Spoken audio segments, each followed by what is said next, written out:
Welcome to the AI Energy and Climate Podcast, a special series from the DSR Network hosted by David Sandalow. Nachmany, welcome to the first episode of the AI Energy and Climate Change Podcast. Thank you, David. Great to be here. Hey, David. Hey, Colin. Nice to see you both. Well, let's start with some background on each of you. Colin, you teach AI policy at Georgetown, very relevant to this, and you are the Chief Innovation Officer at Carbon Direct. Say a little bit about each of those roles. Sure. At Georgetown, I teach, among other courses, a policy class focused on AI. The goal there is to get a little bit more hands-on experience with AI for people who are policy majors, but have a little bit of a programming background. So I take them through both AI policy questions, but then with every other class, I have them actually build some prototype AI applications. They can see both sides of this and try to bring some of that quantitative or real sort of more technical focus into these policy questions. And then at Carbon Direct, we have a whole range of use cases at the moment, more and more all the time around machine learning and AI for climate and sustainability purposes. So very relevant for what we're going to talk about today. That includes things in carbon dioxide removal, the power grid, biodiversity indicators, and several other areas. I'm curious, at Georgetown, are you seeing more interest from students in these topics or not much work? Absolutely. Huge interest in this. On both sides of it, huge interest in improving data science and AI machine learning skills. And then huge interest in trying to be relevant to the climate problem, figuring out what a Georgetown senior or Georgetown master's student could contribute in the climate change challenge. And in many cases, I think those two threads come together and students begin to see, wow, improving my data science, machine learning, AI skills and bringing them to bear on climate is an awesome combination. So yeah, I have a lot of great enthusiasm from quite a lot of the students there. Well, speaking of bringing AI to bear on climate change problems, Michal, you founded Climate Policy Radar. What is that and why did you found it? Well, in order to fix climate change, we need to make lots of decisions, and the people who make decisions need to read a lot of very dense documents, usually, whether they're making policy, so they need to read a lot of policy papers and alternatives, see what others have been up to. If they're making decisions on corporate transitions, they need to read those, the corporate disclosures. Potentially they're subject or wary of climate litigation, and they want to read the court case documents. All of those are long and dense, and if we don't read them, then we don't know enough and we make less informed decisions. And Climate Policy Radar is trying to make sense of all of those documents, so we enable and equip policymakers to have much more informed tools and resources for decision making. So we create a one-stop shop of all the stuff you have to read. All the laws and the policies from all over the world, all the corporate disclosures and climate litigation cases and submissions to the UNFCCC, so the international commitments on climate and so on. We attack them with a variety of AI tools, from sophisticated searches to structured data, so you can, instead of control finding your way through long documents, have a more structured approach to that. And increasingly with Gen AI, we're looking at summarizing and question answering a document. All of that really creates the ability to bring knowledge very, very close, synthesized and organized in a way, and democratized, of course, in a way that enables us to make better decisions. And how do people access your tools? It is a public good. One of the things that AI should be, or the good applications of AI, it is a public tool. We're not for profit. All of our tools are open source, open data, and publicly available for free. A lot of that is to create a flywheel of innovation. If we put the stuff out there, others can build on top of it, others can use it.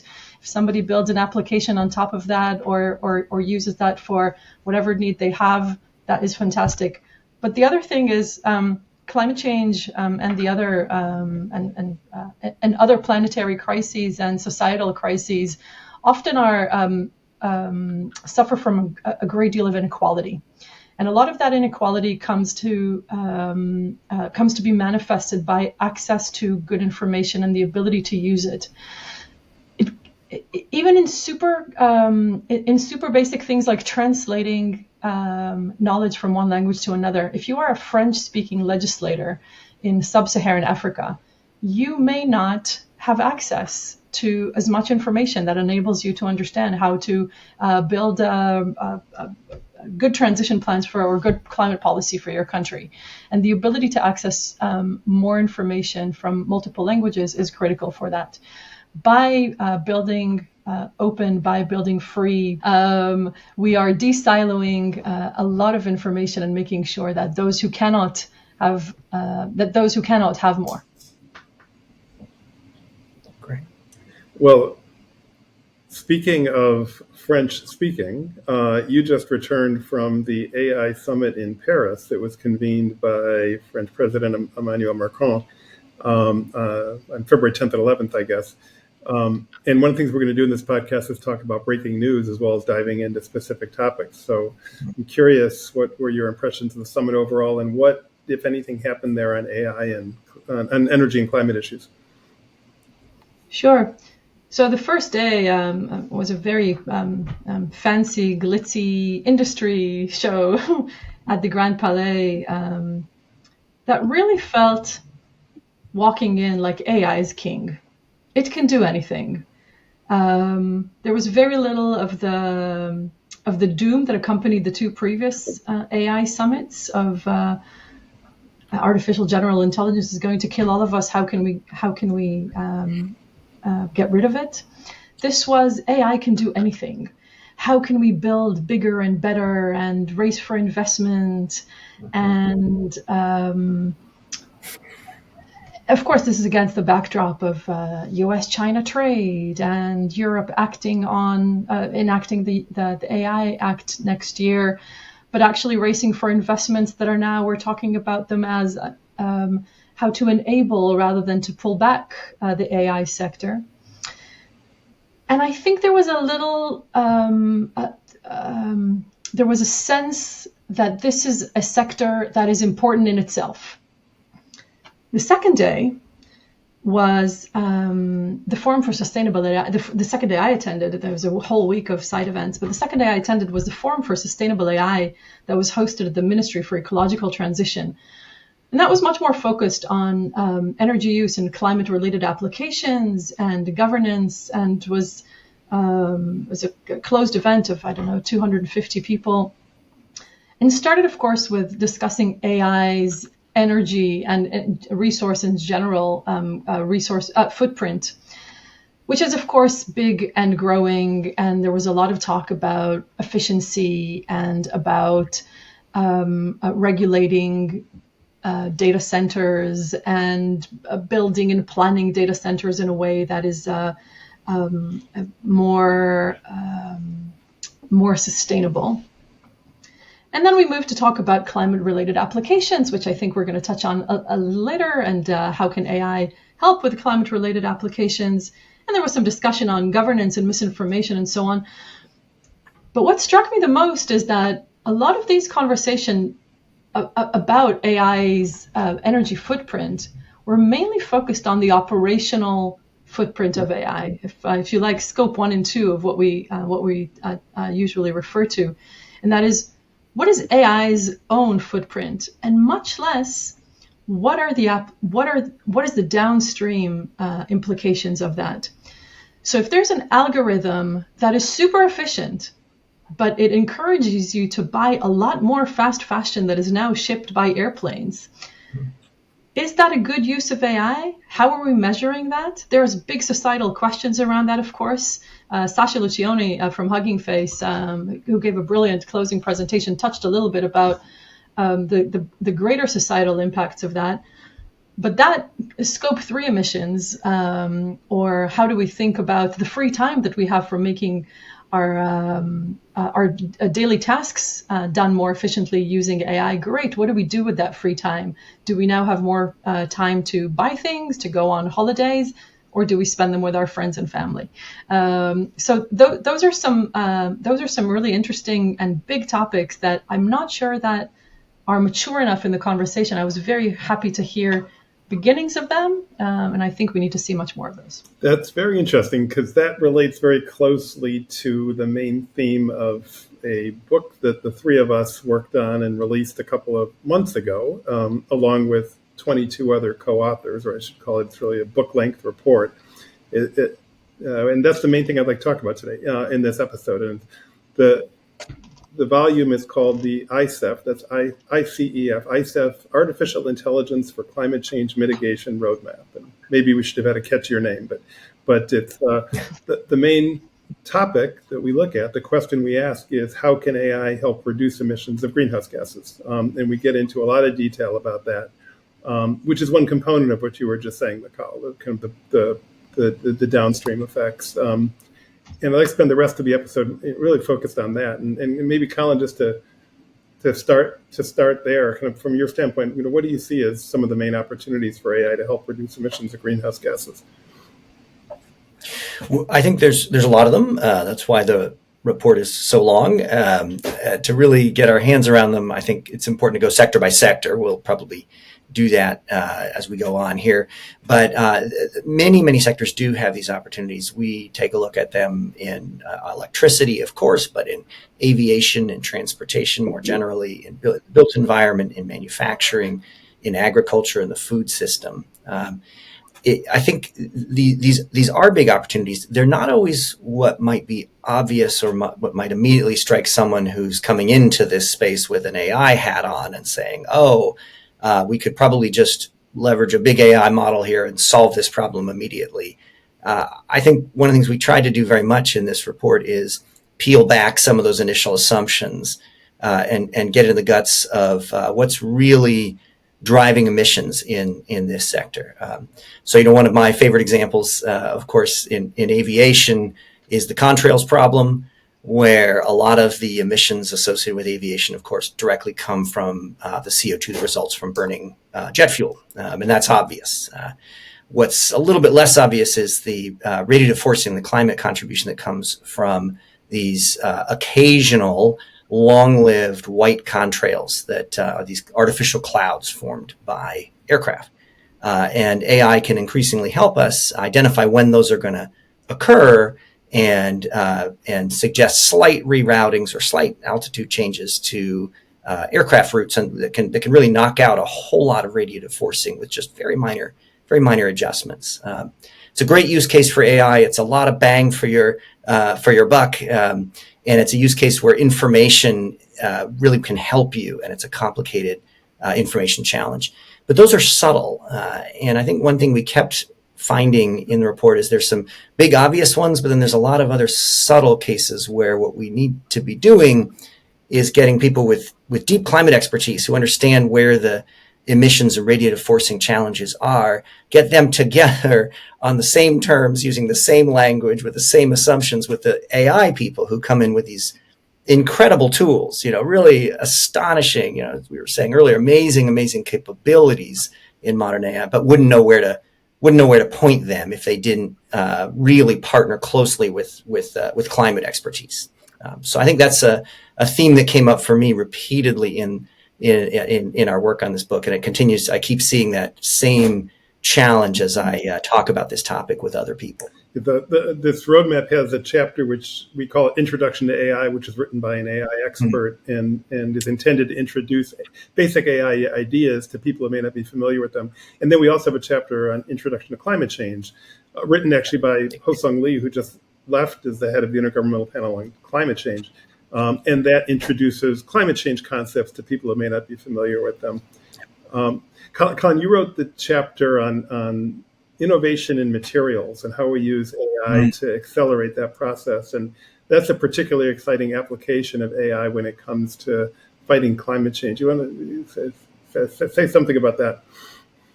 Yeah, sure. No, that's an absolutely super area for AI. So first of all, it's not obvious to a lot of people that much of the energy system is limited by, or potentially could be better if we could find novel functional materials, better magnets, better catalysts, better semiconductors as part of solar photovoltaics, the list goes on.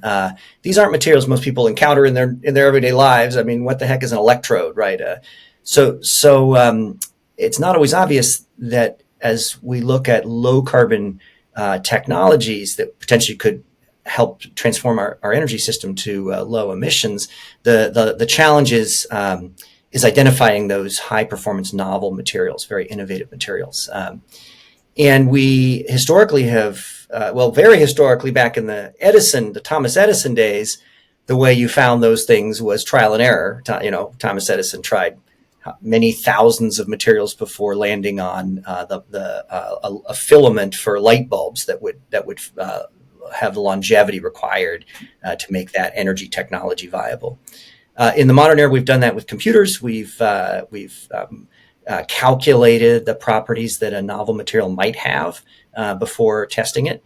But that has been very, very slow, very compute intensive. And where AI is really coming in is it's letting us dramatically accelerate that search for new materials or new material candidates, searching for the needle in the haystack, thousands, millions of possible material candidates we could synthesize in the lab and test. How the heck are we going to pick which ones? It's not cheap. Pick which ones we're gonna try. And AI is really helping us zero in on. If you tried these 50, these 20 candidates, you're going to find a winner for a novel high performance catalyst, a better battery electrode, et cetera. So yeah, that's a really exciting area. Early stage, not an immediate panacea, will require a lot to bring it then to full commercialization. But indeed, it's a really, really fantastic area. Michal, you've already spoken about one way that AI can help meet the climate change challenge. You launched an organization that's doing that. But your thoughts kind of broadly, what are some areas that you're especially excited about that AI can help address the climate change challenge? First of all of those incredible geeky solutions are amazing. I mean, there's an organization called Open Climate Fix that predicts with an accuracy of 5 minutes whether the cloud is going to go over your solar panel. So we could tell control rooms for national grid operators if it's okay to rely on solar in the next 5 minutes or whether they have to turn on alternative solutions. And by being able to do so, they're increasing the reliability of unloading renewables to the grid and able to increase both its efficiency, but also to green it. So there's like incredible things like that. And, we're talking about energy, but let's broaden it out, predicting trails of hurricanes so we can deploy early warning systems and make sure that extreme weather events don't hit as hard in terms of the damages that they cause because we're able to predict those. So, climate change is bigger than the energy system, of course. But all of those things, and I am going back to decision making, the incredible materials that are now articulated and being able to be manifested in a lab even, someone needs to say, how do they get to full commercialization? So someone needs to fund the R&D. Someone needs to decide that they're going to deploy that. Somebody potentially needs to subsidize the battery or the cathode or the whatever that will include those materials in order to make that viable and accessible at scale. And often those people don't sit in labs, and often those people are looking at an investment portfolio or at a tax code and needing to make a lot of decisions that they have no ability to make when faced with all of the, potentially they don't even know that these things exist. And potentially they don't know what the alternatives are. And potentially they have no tools of actually comparing between those. So to me, accessing, distilling, narrowing, synthesizing masses of information for decision making, that's where we can make a huge difference. And that is on things like, is this insurable? Is this investable? How can we advance it from a policy or investment perspective? And this is where multimodalities also come in a really interesting way. I'm looking at a map, great, but a policymaker doesn't look at maps very easily. There's a translation layer that is needed in order to bring the supply chain data and the geospatial data and what the policy says and what this corporate has already done into something that says, should we invest more in this area?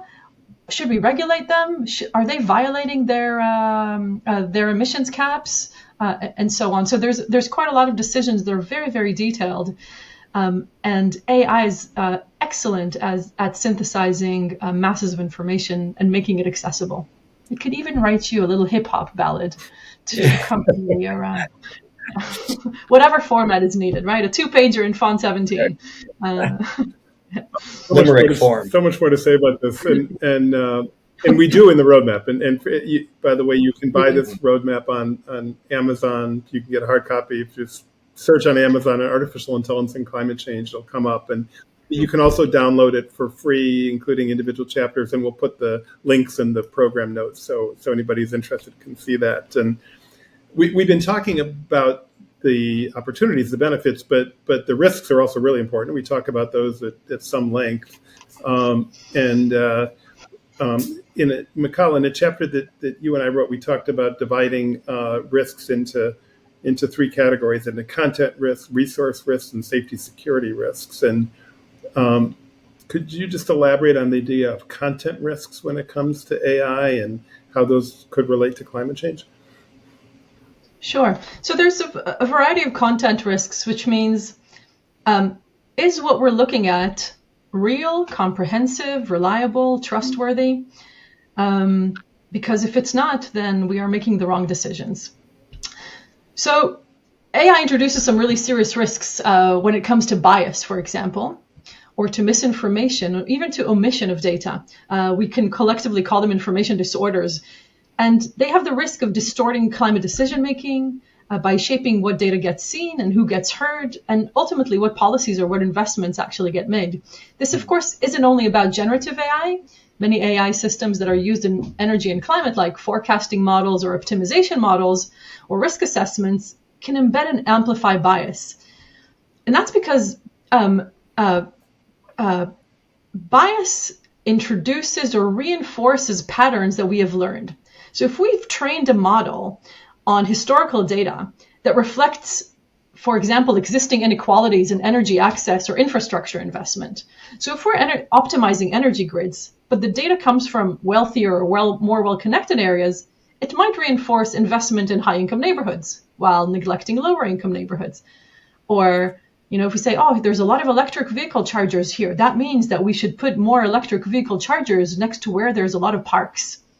Guess what? There are parks in rich neighborhoods, and actually it might be the lower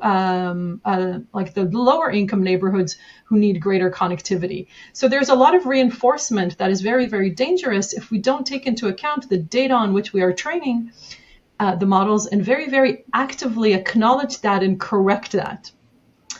But there's also issues like misinformation and disinformation. This comes a lot with generative AI that actually creates new data. Potentially it hallucinates, right? So then we need to know, are we actually reading something that is true? When preparing for something, it gave me a New York Times heading, it gave me this quote, and I was like, can you just send me the source of this quote? It did not send me the source of the quote. It apologized and said, actually, I just made that up in a little more polite way. We cannot have that when we get to decision making of the type that we just talked about, like policy or investment. And misinformation and disinformation are issues that can be, let's call them naive, and they can be done by bad actors. While certain algorithms, for example, reinforce certain things. This is particularly risky for, I'm going to call it the politics of climate change or the discourse on climate change. If we know what if we understand climatic systems and the human contribution to them and the solutions that are available to them and the policy pathways that are relevant to solving them, and therefore we're able to participate as citizens, for example, by voting for parties that represent good sustainable futures. Should we put it like that? Or we might be able to detect that someone is selling us. I'm not allowed to say words like that on an American podcast, am I? Did you say this on British podcast? Yeah. You can say bullshit on British podcast. Feel free to bleep me out. But part of the information bias is that sometimes certain areas or topics are completely wrong, and sometimes they're completely omitted. And we don't know what we don't know. And then we don't have the information, the power to make informed decisions. A lot of these things come down to how we govern, how we regulate misinformation. Of course, we've seen some companies rowing back. We've seen removal of fact-checking. We do see some very good practice on this. I think Google teamed up with UNEP to make sure that when you ask climate questions, good answers, reliable, scientifically sound answers come up, and climate denial, I don't know if almost entirely doesn't come up or is greatly reduced at least, and that's really important work, and a lot of that can and should be regulated, of course. Well, this is a big topic. We're going to come back to this more in this podcast series, and another topic we're going to talk about is the power demand for AI, which is growing incredibly rapidly. But Colin, we don't have time to talk about it in great depth, but you want to say a word about that issue and how big of a problem is this, and how big of a problem are the greenhouse gas emissions that may come from that power? Yeah, first of all, it's good to separate those two questions.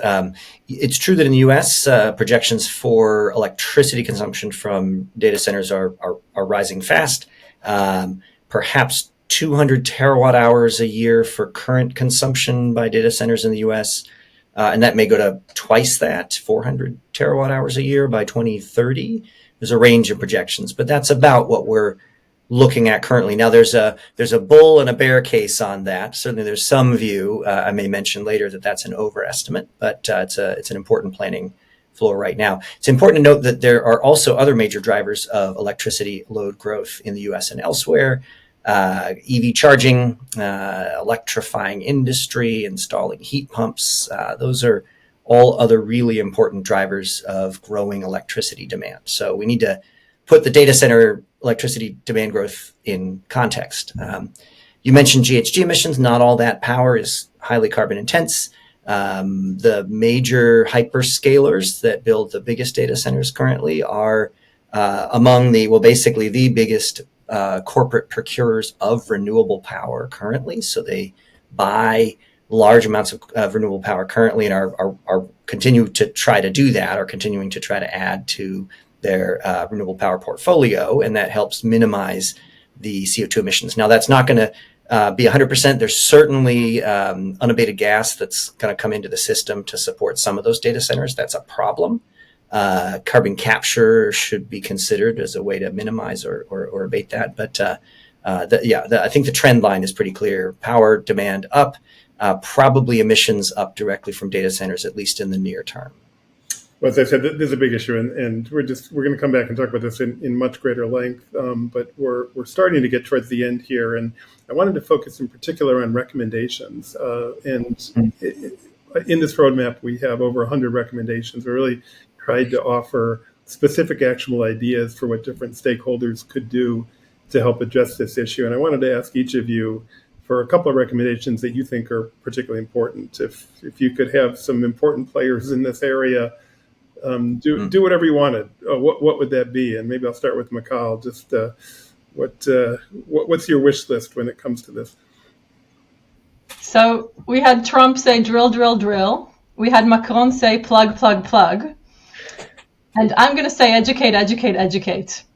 Because I think we're seeing a huge disparity right now between the breakneck speed at which the industry is moving and at the speed of which it is regulated. I think Kevin Roos from the New York Times said that it was watching regulators on horsebacks trying to put seatbelts into a Lamborghini passing by. That was his attempt at describing that. There's a disparity between that, and there's a disparity with the level of nuance of people who use and build AI still, and the ability to understand it well enough in order to trust it, in order to demand its good uses, and in order to make sure that we are really making using this technology for good. And of course, so we gave this recommendation, of course, both in terms of educating builders and citizens and governments on this. And I think this is one of the critical things that we need to do across multiple industries and institutions. Terrific. Colin, how about you? One specific one has to do with standards for measuring emissions from data centers and power use. We hear a lot of watt numbers all over the place. There's no sort of well-accepted standardized procedure for that. I'd love to see that more adopted either by industrial organizations or by governments or some combination. More generally, educate. Absolutely. I keep focusing on this point about the need to bring the climate solutions community and the AI community together. They don't speak the same language. They don't understand each other's worldview. They don't understand the problems in the tool set. That's why I'm so thrilled we wrote this report, I think, but we need way more of that. We need funding for that. We need more institutional attention to that. So, those are my big two. Great. I'm going to add a second one because I only did one. I'm going to go with open. We need to open data sets. We need to open models. We need to create global public goods that will enable us using this technology for good. Openness does a lot of things for bias reduction, for trust enhancement, for innovation encouragement, and for building in multiple places, not only in certain siloed big tech organizations. So open. Educate, and open. And we've certainly seen a lot of discussion about open AI models in the context of the DeepSeek release in the past month. So that's a very, very big issue. So we're going to end each episode of the AI Energy and Climate podcast by asking our guests two questions. And the first question is, how do you use AI? What are you doing in your work or more broadly? And Colin, start with you. What are you doing? Yeah, well, in my academic research work, I use it a lot. I used a lot of computer vision. Increasingly, I'm using LLMs having to do with biodiversity, GHG emissions tracking, part of the Climate Trace Consortium. In my other work, I use LLMs, generative LLMs, all the time to research new topics or to try to help distill out a whole bunch of information. And we're increasingly exploring things like fine-tuning LLMs to help improve the interconnection queue, for example. So we're trying to find cases where we can directly apply these AI tools to specific sustainability and emissions challenges. But I happily will go ping various online LLMs with questions to try to make me smarter. Always check, always verify, never trust the first thing that comes back. Always check. And there are a number of products out there using ChatGPT, DeepSeek, Claude. Yeah, Perplexity, a range of them. And that's another great way to get a little bit more perspective. Try multiple ones, same prompt, different prompt. I've been trying to get smarter about prompts, and there's a lot to learn there, I think. Some of it is counterintuitive, but it's a skill we're all going to have to get better at. Just as we sort of had to pick up Googling well, we're going to have to pick up prompting well. That's absolutely. I'd underline that point. Michal, how about you? Well, my team, not me personally, my team builds a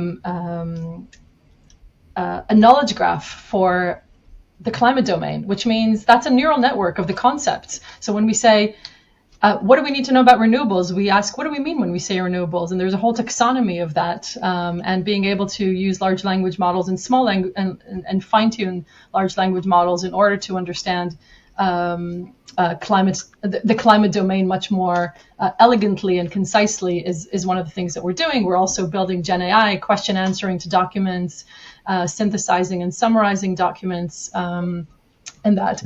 We are also starting to build together with multiple organizations, including some members of the Climate Trace Coalition, Transition Zero, who do open energy modeling, and Clay, who built a foundational model for Earth observations, satellite imagery, saying, how can we build together? Because it's nice to have the satellite images there and the open energy there and the documents that Climate Policy Radar is reading in one place. But if a decision maker comes to ask a question, they want everything in the same place. How can you create an interoperable system that is connected? How can when we see a river on the map and when the document says river, how can we link those two together and make sense of that. So again, shortening and making more efficient the access to decision makers for the relevant information that they need. And in my private life, I suffer from blank pagetitis. And often having to write documents, reports, funding applications, all of those things. I love just dictating a short blurb to one of the online LLMs and say, can you just write me 300 words on that? And being able to then dialogue and iterate. So less for learning new information, but more for a lot of the writing skills that I have to do. I have to admit, I love it. It's fantastic being able to fine tune and mainly get the word count right, which is so critical for a lot of our writing applications. So you just tell the LLM, limit this to 300 words, yes, and you have to check them because you have to check. They're not always they perfect don't know how to count very well. All right. Well, final question. Could you please recommend to our listeners 3 books, reports, or articles, and they can be on any topic, and old or new. A classic from your childhood, an article you read yesterday. But Michal, starting with you, three things you'd recommend to our listeners. Cool. I'll start from a climate one, which is an annual report that comes out of LSE from Joanna Setzer and Kate Hyam and team, which is called Trends in Climate Litigation. Climate litigation is a growing trend, and it is fascinating to see how the courts are used as a lever for climate action, including with financial institutions starting to be at the end of climate litigation, fossil fuel companies, governments, using human rights perspectives, using a lot of very, very interesting tools in order to drive climate action. So that's really fascinating for anyone who's not involved in that. A lot of energy work there. The second one is Zen and the Art of Saving the Planet by Thich Nhat Hanh, which talks about the interconnectedness of everything. So it's a knowledge graph question, but really it is about how everything is connected, humans and animals and plants and nature and our inner piece and our outer piece and the way that we walk through the world. And it is a powerful tool for anyone working on complicated, often depressing issues to ground and center ourselves and know what we're working for, and feel like we're part of something bigger in the best possible way. And finally, there's an article that is a few years old now, but I keep coming back to it. And I think it's really relevant to AI. It's called The Top 5 Regrets of the Dying. It was written by a palliative nurse who interviewed a lot of people just as they were about to die and asked them about their top regrets and compiled it into a book. And there's an article. And apparently everyone has the same regrets. And those are about being true to ourselves and not being true to ourselves and not expressing feelings and not hanging out with friends and family and not allowing ourselves to be happier and not working so hard. And when we think about what we're trying to do to make our lives faster and more efficient, and I often go back to the 5 regrets of the dying and ask, what is it that we really need to do in order to make everything better? And maybe if we all, act on our regrets sooner rather than later, everything would be better. Terrific. Thank you. Colin, same question. Sure, those are very powerful ones. Well, I'll start with an old classic, "Sustainable Energy Without the Hot Air" by David McKay. I've always here's my old copy. It's getting a bit maybe 10 years dated, but I like 2 things about it. It's quantitative, but in an accessible way. We often use a little bit too sloppy thinking when we're talking about opportunities in transforming our economy towards a low carbon solution. Oh, that'll never work. That's too big. That's too small. There's not enough of that. There's too much of that. I think this book does a really great job of kind of getting into the numbers. Really, how much is how much, and doing that in a way that's accessible. I also think Sustainable Energy Without the Hot Air is the name. Sustainable Energy Without the Hot Air. And it also, even though it is now, I think, a decade old, many of these issues are evergreen, and the same debates have been going on for a long time, and the same need for really grounding in an unemotional way, a kind of an objective view is helpful. First one. Second one is a report just from last month from the Georgetown Center on Security and Emerging Technologies, which I really like. Not biased with the Georgetown hat on or anything, but it's called Chinese Critiques of Large Language Models, Finding the Path to General Artificial Intelligence.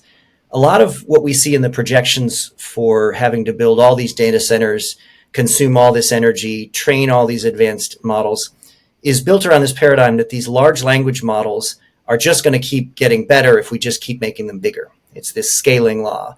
Bigger, bigger, bigger, bigger, bigger. They're going to perform better, better, better, better, better. And what I really like about this paper is it's interviewing Chinese researchers on their view of that. And they have a very different view. I think DeepSeek in some ways is consonant with that.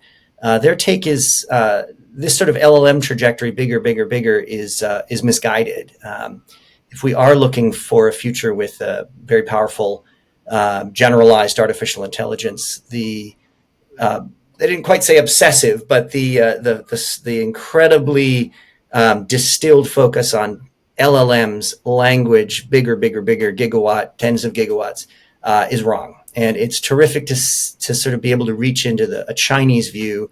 This is experts at Georgetown who are able to translate from Chinese, have great access into that research ecosystem, and so it's wonderful to have those insights. And the last one, I'm a big sci-fi fan. Always fun to speculate. And one of my favorites is Ursula Le Guin, who writes wonderful sci-fi that has a very, to my mind, human dimension and touches on trying to help us see our own culture and our own biases by putting us in the perspective of looking what alien societies might be.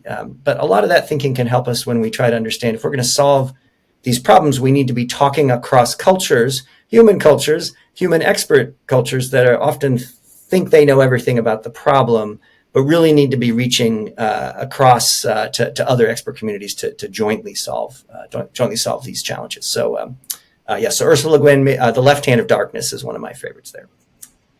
Tremendous. Well, thank you both so much for taking the time. Colin McCormick and Michal Nachmany, thank you for joining us on the first episode of the AI, Energy, and Climate Podcast.